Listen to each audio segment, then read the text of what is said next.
오늘은 사도 바울의 고백을 통해서 내가 긍휼을 입은 이유, 그런 주제로 함께 말씀을 나누고자 합니다. 사도행전 9장 말씀을 보면 바울의 회심 이야기로 알려진 그런 이야기가 적혀져 있죠. 하지만 주의 깊게 그 말씀을 살펴보면 이 말씀을 읽을 때 바울의 회심을 다루고 있지 않구나라는 것을 알게 된다는 것이죠. 왜냐하면 바울이 뉘우치거나 회개하는 모습이 잘 보이지 않기 때문입니다. 뼈저린 통회의 모습도 나타나 있지 않습니다. 이 바울은요, 스데반을 죽음으로 내몬 이후에 예수 믿는 사람들을 닥치는 대로 잡아오기 위해서 다메섹으로 가던 길이었습니다. 그러니까 바울이 내내 예수님의 반대편에서 있었던 사람이죠.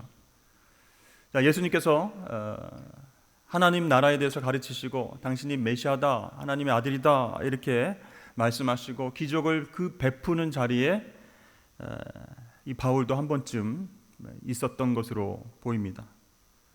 그런데 바울은 예수님을 하나님의 아들로 받아들이지 않았습니다. 예수님이 죽으시고 부활하신 이후에도 제자들이 그 부활을 외치면서 예수님이 메시아시다라고 설교하는 것을 들었을 때 이건 정말 아니다, 이건 사기다, 그런 생각이 들었습니다.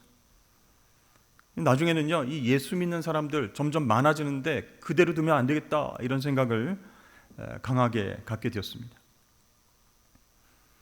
이 바울은요, 스데반이 돌에 맞아서 죽는 그 장면을 옆에서 목격을 했습니다. 너무나 당연한 일이다 이렇게 생각을 했습니다. 그리고 나서는 살기가 가득해서 예수 믿는 자들을 잡아서 심판하러 가야 되겠다, 이렇게 다메섹으로 나아가게 됐습니다. 바로 그 길에서 부활하신 예수님이 바울에게 나타나셨죠. 그러니까 바울은 예수님을 가장 대적하는 그 자리에 있었는데 그런 그가 변해서 예수를 전하는 사도가 되었다라는 것입니다. 어떻게 이런 급격한 변화가 있을 수 있을까? 너무 드라마틱해서 잘 믿기지 않는 이야기일 정도로 이런 변화의 이야기가 사도행전에 나와 있다는 것이죠. 여러분, 이런 변화 어떻게 가능하게 된 것일까요? 어느 날 갑자기 예수님께서 바울에게 나타나신 겁니다. 예수님이 그를 뒤집어 놓으신 거예요. 여러분, 회심이라고 하면은 우리는 회개가 가장 먼저 떠오르죠. 그래서 하나님, 그동안 잘못했습니다, 저희 죄를 용서해 주십시오, 이 죄인을 구해 주십시오, 이렇게 뉘우치는 것이에요. 그리고 이런 회심이 있어야 구원받는다, 우리는 그렇게 생각을 합니다. 그러나 순서가 꼭 그렇지만은 않다는 거예요. 회개해야 구원함을 받는 것이 아니라 구원을 받았기 때문에 회개가 터져 나올 수 있도록 하나님 만드실 때가 있어요. 자, 바울에게서 이것이 극적으로 나타나고 있다는 것이에요.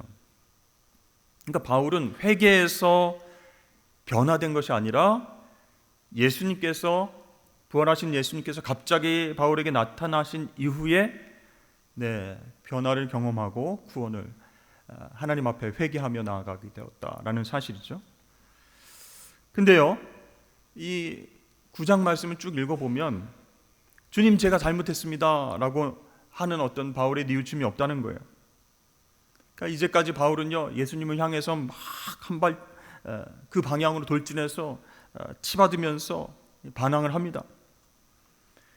잘못된 방향으로 달려가서 죽을 듯이 예수님을 대항해서 싸우는 것의 결말은 죽음이어야 마땅할 텐데, 심판이어야 마땅할 텐데 여기서 역전이 일어나는 거예요. 예수님은요, 바울이 달려온 모든 길을 뒤집으셔서 이제는 예수님을 위해서 달려가는 놀라운 열매를 맺게 하셨습니다. 자, 이것이 바울 인생에 나타난 하나님의 놀라운 은혜와 긍휼이다라고 말할 수 있습니다.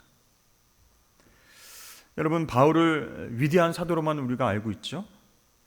그런데요, 바울 자신의 자기 증언을 한번 들어보십시오. 바울은 자신을 죄인 중에 괴수다 이렇게 표현하고 있습니다. 오늘 말씀을 보니까 미쁘다 모든 사람이 받을 만한 이 말이요, 그리스도 예수께서 죄인을 구원하시려고 세상에 임하셨다 하였도다. 죄인 중에 내가 괴순이라. 여러분, 이 고백은요, 바울이 애써서 겸손하게 자신을 낮추며 하는 말이 아닙니다.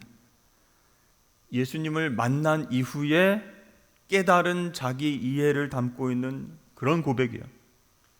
나는 예전에 비방자요, 박해자요, 폭행자였다. 그런데 이런 나를 하나님이 긍휼히 여겨주셨다. 불쌍히 여겨주셨다.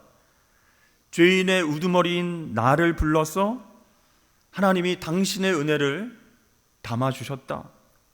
아무것도 모르는 나를 들어서 이만큼 일하게 하셨다. 하나님이 나 같은 사람을 세워서 일하신 것은 예수님께서 죄인을 구원하러 오셨음을 알게 하려고 하신 것이다. 나를 들어 쓰셔서 구원의 본으로 삼고자 하신 것이다. 이런 고백이요.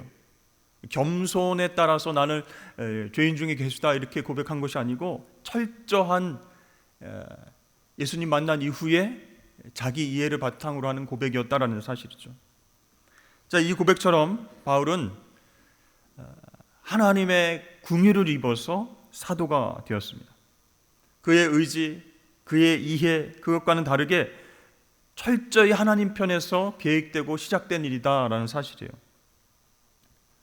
그러니까 여러분 생각해 보세요. 이 바울이라고 하는 사람은요, 정말 이것이 옳다라고 하면 끝까지 옆도 뒤도 안 돌아보고 그냥 직진하는 그런 스타일이에요. 예수 반대하는 일에 저돌적으로 뛰어들었어. 예수 믿는 사람들 잡아서 체포하고 죽이기까지 한 그런 열정이 있는 사람인데, 하나님께서 당신의 은혜를 그런 바울에게 부어주신 것이, 비유하자면요, 사람들을 해치려고 트럭에 폭탄을 가득 싣고 막 운전하러 갑니다. 그래서 너 죽고 나 죽자 하면서 싣고 갔는데 도착해가지고 트럭을 탁 열어보니까 맛있는 음식이 잔뜩 실려있는 그런 셈이다라는 것이죠. 그러니까 하나님의 은혜와 하나님의 긍휼이 바울을 그렇게 만들었다라는 사실입니다. 근데 여러분, 바울만이 아니라는 거예요. 하나님은 우리에게도 찾아오셔서 당신의 일을 이루어 가십니다. 내가 긍휼을 입은 까닭은 뭐라고 얘기했습니까? 주를 믿어서 영생 얻는 자들에게 본이 되게 하려 하심이라, 이렇게 말씀하셨어요.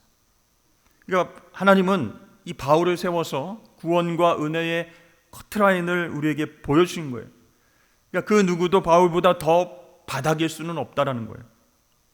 그래서 바울을 구원해 주신 것, 사도로 삼아서 사역을 시켜주신 것, 그것은 최악의 조건 가운데서 하나님께서 계획하시고 역사하신 사실이죠.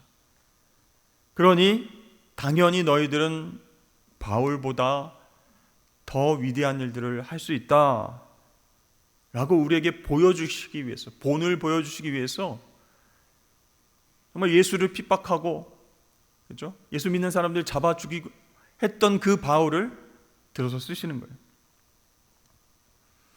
여러분, 바울이 어떤 사람인 줄 아시죠? 네, 유대인으로 태어났습니다. 헬라인이 아닙니다. 어떤 사람들은 로마 시민권이 있어서 헬라인이라고 착각하시는데 유대인으로 태어났어요. 그래서 가말리엘 문하에서 율법의 엄격한 교훈을 받았습니다.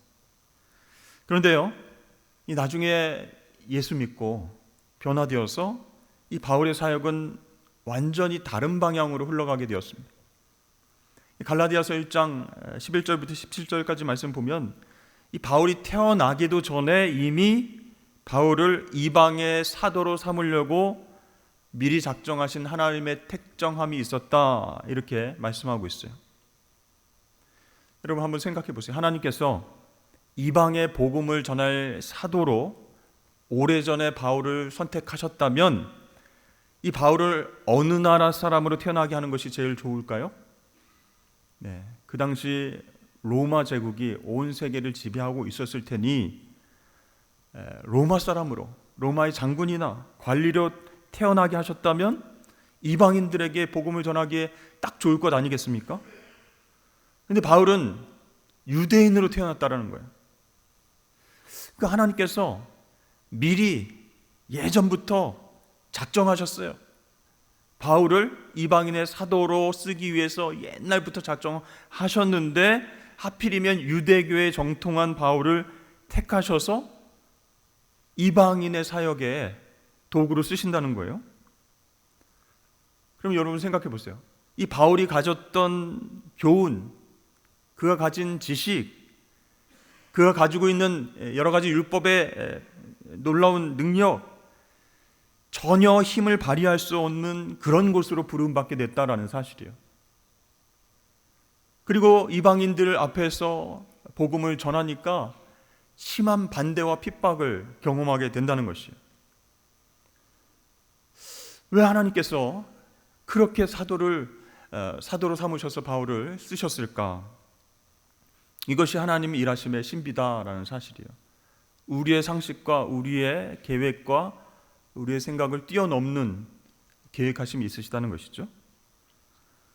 그러니까 우리는 아무리 이해하려고 해도 하나님께서 유대교에 충실하고 그 전통에 잘 녹아들어 있는 바울을 이방인 사도로 부르신 것 자체가 좀 이해가 안 간다라는 거예요. 차라리 유대인들을 위해서 복음을 전하게 하시지 왜 그런 사람을 이방인의 사도로 부르셨을까? 그렇다면 바울은요, 다메섹 도상에서 예수님을 만난 후에 주님, 제가 이방인들을 위해서 복음을 전하겠습니다, 자원해서 이방인들의 사도가 된 것일까요? 그렇지 않다는 거예요. 사도행전을 보면요, 이 다메섹 사건 이후에 바울이 자기 형제들을 열심히 찾아다니면서 전도하는 모습을 보게 됩니다. 자기 형제들, 유대인들에게 먼저 복음을 전하는 것이죠. 그런데 이 유대인들은요, 바울에게 적대적이에요. 네. 어떻게 예수가 부활했다고 얘기할 수 있느냐? 네가 율법을 공부한 자로서 그런 상식도 없느냐? 너 옛날에 예수 믿는 사람들 잡아 죽이려고 하지 않았느냐? 네가 어떻게 된 거 아니냐? 하면서 유대인들이 거부하게 됩니다. 자, 그런 사건을 경험하고 나니까 이 바울이 유대인에게 복음 전하는 게 잘 안 통하구나, 안 되겠구나 해서 이방인들에게로 나아가게 됐다라는 것이죠. 이 바울이요, 회당의 유대인들에게 이렇게 말합니다. 봐라, 성경의 예언이 이루어졌다. 우리가 죽인 예수가 바로 약속하신, 우리에게 주시겠다고 약속하신 메시아였다. 그런데 너희가 믿지 않고 돌을 던지고 십자가에 그분을 죽이는 바람에 이 사명이 할 수 없이 나에게까지 이르게 되었다. 나를 이방의 사도로 부르셨다라고 하는 그 말씀을 이제 내가 이해할 수 있을 것 같다, 이렇게 얘기를 했어요. 그러니까 이처럼 바울은요, 제가 하겠습니다 이렇게 자원해서가 아니라 떠밀려서 이방인의 사도가 되었다라는 사실이죠. 그러니까 여러분, 하나님의 부르심, 하나님의 섭리, 하나님께서 우리를 도구로 쓰실 때에 어떤 방향으로 쓰실지는 전혀 우리가 예측을 할 수 없다는 것입니다. 신비 가운데 있는 것이에요. 사실 우리는 사도행전 속의 초대교회의 모습들을 굉장히 부러워하고 동경합니다. 그런데요, 초대교회는 사실 성령 강림 사건까지 더해져서 큰 권능과 기적이 일어나고 나눔의 공동체가 되고 놀라운 부흥의 역사가 일어나고 있었지만 계속되는 박해 때문에 흔들리고 있었습니다. 그 교회가 가진 힘은 한정적이었고 세상은 더 큰 권력을 가지고 있어서 본디오 빌라도라든지 헤롯이라든지 대제사장들이 앞장서서 예수 믿는 자들을 잡아놓고 때리고 협박하기도 했습니다. 그때 여러분 어떤 일들이 있었습니까? 믿는 자들이 옥에 갇히게 됐어요. 그러면 천사가 나타나가지고 옥문을 다 열어주면서 풀려나기도 합니다. 왜 꼭 그렇게 하셔야 되는가? 의아한 구석이 있다는 것이죠. 왜 천사를 보내서 옥문을 여는 방법을 쓰실까? 믿는 사람들을, 옥에 가둔 사람들을 전부 다 그냥 다 하나님께서 그냥 싹 정리해 주시면 손쉬울 것 같은데 왜 복음을 전하다가 감옥에 갇히게 하시고 천사를 보내서 열려서 또 나오게 하시고 그 고난과 핍박 속에서 계속 복음을 증거하게 하실까? 이러면 하나님께서 어떤 방식으로 일하시는지 우리는 혼동하지 말아야 됩니다. 이 사도 바울은요, 밀리고 밀려서 이방인의 사도로 일하게 됐다는 것이죠. 그는 여전히 사탄이 최고 권력을 휘두르면서 지배하는 그 세상 속에서 성령과 동행을 또 부활을 살아내야 됐다라는 사실입니다. 그러면 하나님께서 예전부터 이방인의 사도로 부르시기로 작정하고 부활하신 예수님 나타나셔가지고 정말로 변화된 사도 바울이 복음 들고 이제는 이방인들을 위해서 복음을 전하려 할 때 그 복음의 문이 쫙쫙 열려야 되잖아요. 그런데 그 사역이 순탄하지가 않았습니다. 곳곳에서 험난한 일들이 그를 기다리고 있었어요. 40에 하나 감암매를 맞고 죽을 뻔한 일, 돌을 맞아서 정말 죽을 뻔한 일, 또 사도들과 같이 사명을 감당하다가 싸워서 헤어진 일, 하나님 일을 하고자 하는데 이방인들에게 복음 전해야 되는데 왜 평탄한 길이 펼쳐지지 않고 이런 고난과 핍박과 아픔의 길이 있을까요? 바울이 그때마다 잘못하고 있어서 그럴까요? 그렇지 않다는 것이요. 하나님은 처음부터 이렇게 일하시기로 작정하셨다라는 사실입니다. 사도행전 9장 10절에서 16절까지 말씀 보면 하나님은 바울을 가리켜서 이렇게 말씀하십니다. 그는 내가 택한 사람이다. 내 이름을 이방인과 임금들과 이스라엘 자손에게 전하기 위해서 내가 택한 나의 그릇이다. 그가 내 이름을 위하여 얼마나 고난을 받아야 할지 내가 그에게 보이리라. 이렇게 말씀하셨어요. 그러니까 택하셔서 이방인들을 위해서 사도로 사명을 감당할 때에 하나님의 이름을 위해서 얼마나 고난을 받아야 할지 그 고난이 예정되어 있다라고 말씀하시는 거예요. 그러니까 바울은요, 마음먹은 대로 행동하지 못하게 되어 있어요. 고난이 예정되어 있기 때문입니다. 그러니까 여러분, 바울은 여전히 사탄이 권세를 잡고 있는 그 세상 속에서 일하도록 부르심을 받았어요. 예수의 이름을 이방인과 임금들과 이스라엘 자손에게 전하기 위해서 하나님께 선택받은 사도이지만 그를 기다리고 있는 것은 고난이었다라는 사실입니다. 그래서 참 하나님의 일을 하는 것이 두렵다라는 생각이 들 수도 있어요. 왜 열정적으로 하나님의 사명을 감당하려고 하는데 예정되어 있는 것, 기다리고 있는 것이 고난일까? 아우, 나는 힘들어서 안 되겠다. 이런 생각을 하기도 한다는 거예요. 그래서 우리는 하나님의 일하심을 상상할 때에 이 세상의 권력을 이기고 누르고 매번마다 승리하는 그 권능으로 막 드러나기를 꿈꾸는 것이요. 그렇게 열심히 사명 감당하면 열매 역시 풍성하고 분명한 결과물이 탁탁 나오는 것으로 기대한다라는 사실입니다. 그런데요, 여러분, 주님께서 다시 오시는 그날까지 모든 것들이 미루어져 있다는 거예요. 그래서 우리가 사명을 감당할 때에 사탄이 계속 역사하는 거예요. 여러분, 예수님께도 사탄이 다가가서 뭐라고 얘기했습니까? 만일 나한테 엎드려서 경배하면 이 모든 것을 주겠다. 감히 하나님의 아들을, 예수님을 이렇게 시험을 했어요. 예수님께 그렇게 시험을 한 사탄은 우리에게 어떻게 얘기합니까? 우리에게는 엎드려 절하라는 말도 없이 그냥 와서 꿇어, 이렇게 명령하는 식이에요. 그러니까 우리가 간절히 부르는 성령의 권능은 나와 함께 하시지 않는 것 같고, 그렇게 매일 성령을 부르는데도 성령의 능력은 경험하지 못하고 사탄은 부르지도 않았는데 매일 찾아오는 이런 현실이 바울과 오늘 우리가 몸담고 살고 있는 세상이다라는 사실입니다. 여러분, 그럼에도 불구하고 여기서 하나님은요, 그런 세상과 환경 가운데 있지만 우리를 통해서 일하고 계심을 믿어야 한다는 것이에요. 왜요? 하나님께서 그 고난과 핍박과 어려움과 환난 가운데 하나님의 이름을 드러내시기 위해서 우리를 사용하시기로 결정하셨기 때문이에요. 우리의 머리로는 이해가 안 가지만 하나님의 일을 열심히 하면 정말 풍성한 열매와 모든 것들이 쫙쫙 열리는 그런 넓은 길이 나타날 텐데 그게 아니에요. 고통과 어려움과 환난이 있어요. 그러나 그 가운데서 하나님의 이름을 드러내시기 위한 계획하심과 섭리하심이 있다. 여전히 하나님은 우리를 통해서 일하신다라는 사실을 믿어야 한다는 것입니다. 사실 여러분, 우리는 세상 속에서 큰 사명을 감당하신 우리 사도들, 선교사님들, 순교자들, 또 영적 리더들을 굉장히 부러워합니다. 동경하기도 합니다. 야, 어떻게 저런 믿음이, 어떻게 저런 결단과 열정이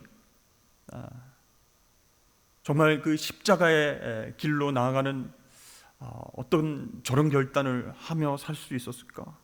이게 동경을 해요. 부러워합니다. 그런데 여러분, 그것보다 더 중요한 것은요, 우리는 우리 시대를 살아내야 된다는 것이에요. 어떻게 보면 장렬한 순교로 최후를 맞는 것보다 매일매일 반복되고 힘든 일상을 인내하고 살아가는 것이 더 힘들 수가 있습니다. 여러분, 죽으면 하늘나라에 가서 하나님과 영원히 살아가니 얼마나 좋겠습니까? 근데 아직 우리가 죽지 않았잖아요. 살아있으면 어떻게 돼요? 날마다 책임과 사명을 감당해야 됩니다. 어떤 분은 너무너무 힘들어서 매일 밤 잠자리에 들 때마다 하나님, 내일 아침 천국에서 눈을 뜨게 해주시옵소서. 오늘이 이 세상에서 마지막이 되게 해주옵소서. 너무 힘듭니다. 너무 고통스럽습니다. 이렇게 기도하지만 아침이면 어김없이 현실 속에서 눈을 탁 뜹니다. 또 일상에서 반복되는 일 때문에 신앙이 흔들리고 하나님을 더 가까이 하지 못하는 분들도 계셔요. 정말 작고 사소한 일인데 일상에서 청소하고 자녀들 챙기고 밥하고 출근하고 직장에 가면 또 일 때문에 치이고 사람 때문에 치이고 건강이 상해서 병원에 가서 치료를 받고 갑작스럽게 사고가 나기도 하고 건강을 잘 관리했는데 암에 걸리기도 하고 그런 일상 속에서 나타나는 고통 때문에 하나님, 나를 왜 하나님 자녀로 부르셨습니까? 왜 사명을 주셨습니까?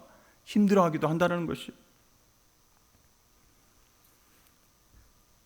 저 이제 시골에 가면 큰 고모가 계신데 충청도 이제 사투리를 계속 쓰시면서 입버릇처럼 하시는 말씀이 있었어요. 저희가 이제 방학 때마다 놀러 가면은 거기서 이제 시골 생활을 하고 밥도 이렇게 얻어먹고 뭐 시골 친구들하고 놀고 그러는데 그 큰 부모님이 입버릇처럼 하시는 말씀이 아이고 지겨워, 아이고 지겨워, 내 팔자야, 내 팔자야. 그런데 뭐 매번 하시는 일을 하면서도 그래요. 설거지를 하시면서도 그러고 밥을 하시면서도 그러고 간식을 우리한테 탁 던져주면서 아이고 지겨워, 아이고 지겨워, 내 팔자야, 내 팔자. 웃으면서 그런 얘기를 하시는 거예요. 물론 매번 소를 키우시고 농사를 또 하셔야 되고 밥도 하셔야 되고 이제 힘들죠, 지겹죠. 근데 어린 우리들이 보기에는 야, 정말 힘드신가 보다. 입에 아이고 지겨워, 이게 이제 습관처럼 배인 거예요.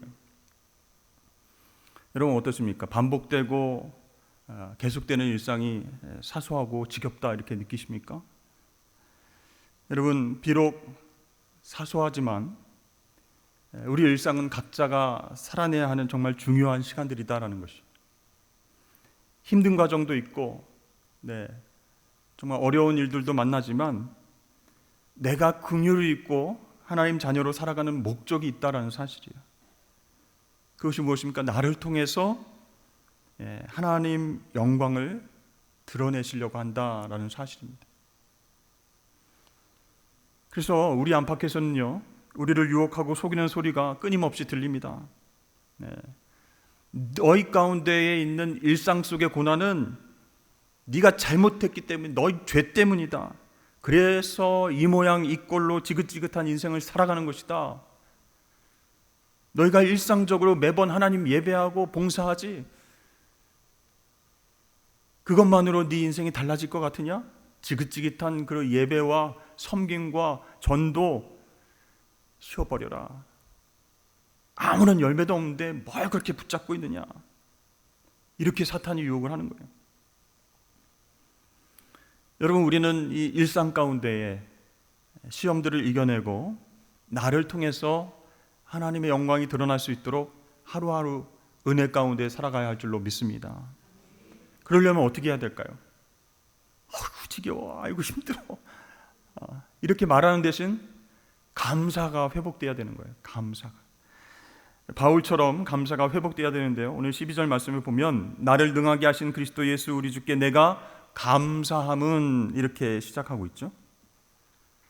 그러니까 우리가 일상 속에서 매번 반복되는 일상 속에서 고난과 또 직분을 감당하기 위해선 감사를 회복돼야 돼요. 제일 먼저 예수 믿기 전에 내가 어떤 사람인가 그것을 잘 알아야 됩니다. 그래야 감사가 회복되는 거예요. 바울은 죄인 중에 괴수 같은 나에게 긍휼을 베풀어 주셔서 자녀 삼아 주시고 사도로서 직분을 맡겨주신 일에 지금 감사하고 있습니다. 상식적으로 생각하면 하나님과 완전히 반대되는 일을 했잖아요. 하나님과 원수되는 일을 했잖아요. 최고 등급 죄인입니다. 여러분들이 어떻게 예수 믿고 구원받아서 하나님 자녀가 되었는지 전체적으로는 하나님만이 아십니다. 예수님 믿기 전에 어떤 생활을 했는지는 아내가 알고 남편이 압니다.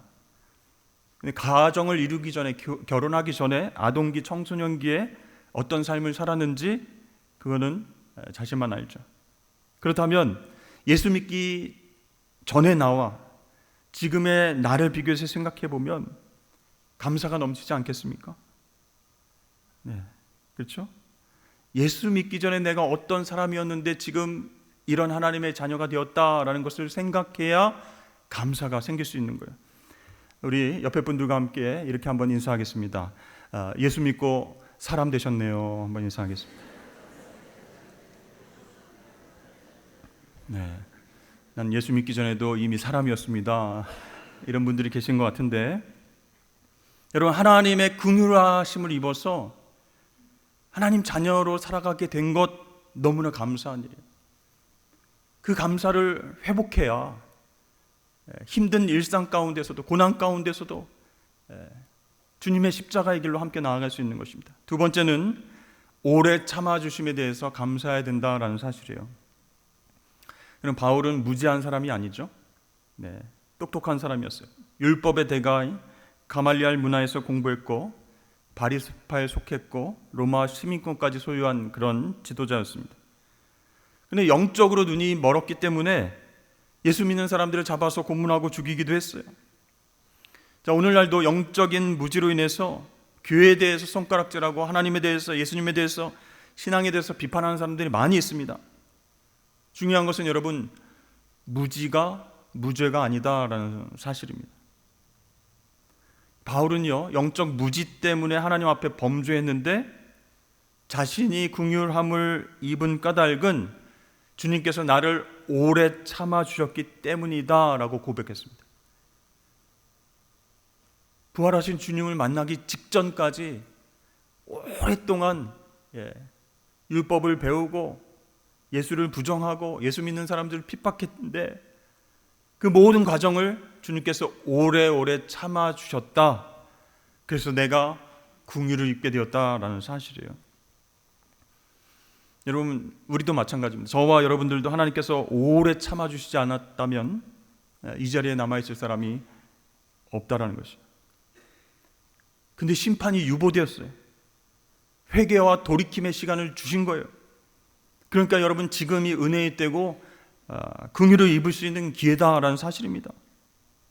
여러분, 주변에 영적 무지로 방황하는 사람들이 많이 있죠.